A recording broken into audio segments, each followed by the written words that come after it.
So here at DieselHeat, we have put a DL2 Eberspacher underneath a Multivan 4Motion. So it's got a custom plate that goes into the holes underneath that you put a nut rivet in, and they can go straight in, and it bolts in beautifully. The diesel heater fits in there. Everything comes out the bottom here, or on the side rather than the bottom.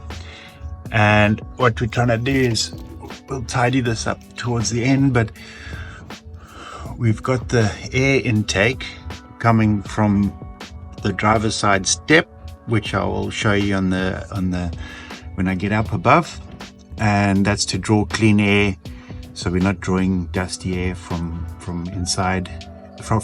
outside into the diesel heater. Got the fuse box mounted under there, and the vent, exhaust and everything comes out this side. So the vent is coming through. It's going to go all the way along with the controller wire, and that will go in under the back of the driver's side step there, and that comes through, which once again I'll show you from above. We've used the heavier duty venting just simply because it's on the outside rather than the usual one. The fuel pump, we are sending that over. The fuel pump and the battery cable comes over the top, and the battery box is sitting underneath the passenger seat. Our fuel pump comes round and it comes here, and then what we'll do is the next stage is to drop the diesel tank and come in from above the diesel tank, and we'll take diesel straight out of that.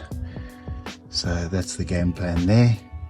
The battery cable goes up in underneath the passenger seat, which once again I'll show you from above. Here is the vent coming out on the on the driver's side rear. So this is the outlet, and that'll be bringing the hot air into the van.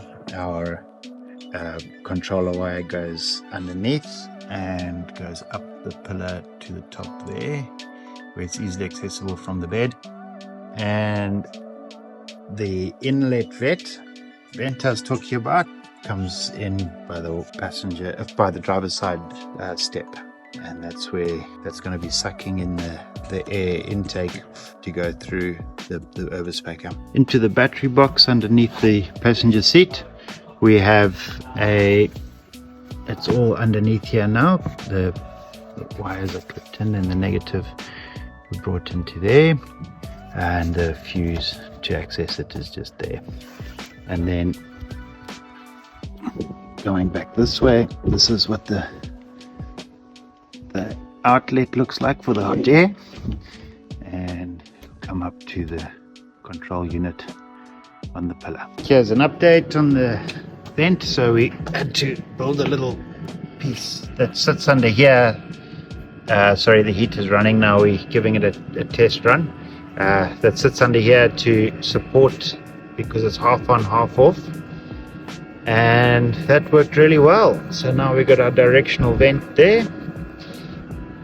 The floor and everything is back together, and just need to put in the cover strip here, which then will lead to us putting the rest of the covers on there.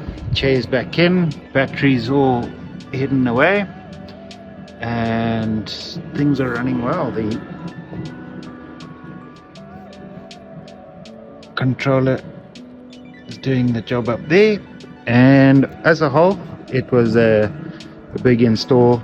It took us a lot of time, but I think it's been worth it. It's come up really nicely.